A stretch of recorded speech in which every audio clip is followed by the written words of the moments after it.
ভারতের সঙ্গে যুক্তরাষ্ট্রের কৌশলগত সম্পর্ক আরও জোরদার করতে নতুন চুক্তির ঘোষণা দিয়েছেন মার্কিন প্রেসিডেন্ট ডোনাল্ড ট্রাম্প। 2 দিনের রাষ্ট্রীয় সফরে যুক্তরাষ্ট্রে অবস্থান করা ভারতের প্রধানমন্ত্রী নরেন্দ্র মোদীর সঙ্গে এক বৈঠকে এই চুক্তি স্বাক্ষরিত হয়। ওয়াশিংটনে স্থানীয় সময় বৃহস্পতিবার অনুষ্ঠিত এই বৈঠকের পর যৌথ সংবাদ সম্মেলনে ট্রাম্প জানান, ভারত যুক্তরাষ্ট্র থেকে আরও তেল ও প্রাকৃতিক গ্যাস আমদানি করবে। তিনি বলেন, তাদের এটি প্রয়োজন আর আমাদের এটি আছে, তাই ভারত আমাদের কাছ থেকে আরও জ্বালানি কিনবে। ভারতের জ্বালানি নিরাপত্তা নিশ্চিত করার লক্ষ্যে এই চুক্তি অত্যন্ত গুরুত্বপূর্ণ বলে উল্লেখ করেন মোদি।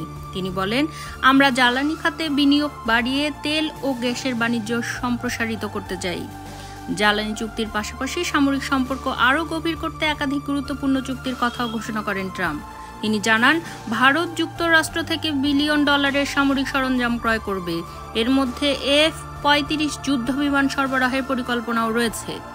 ট্রাম্প বলেন, আমরা ভারতকে আরও অত্যাধুনিক সামরিক সরঞ্জাম সরবরাহ করব, যা তাদের প্রতিরক্ষা ব্যবস্থাকে আরও শক্তিশালী করবে।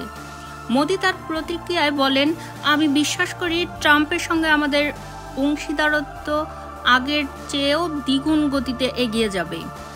এই বৈঠক এমন সময় অনুষ্ঠিত হচ্ছে যখন ট্রাম্প তার বাণিজ্য নীতিতে পরিবর্তন এনেছেন।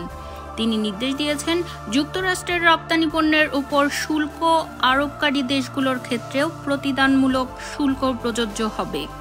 এই নীতির ফলে ভারত ও যুক্তরাষ্ট্রের মধ্যে বাণিজ্য নীতি নিয়ে কিছুটা উত্তেজনা থাকলেও নতুন চুক্তিগুলো দ্বিপাক্ষিক সম্পর্ক আরও মজবুত করবে বলে আশা করা হচ্ছে।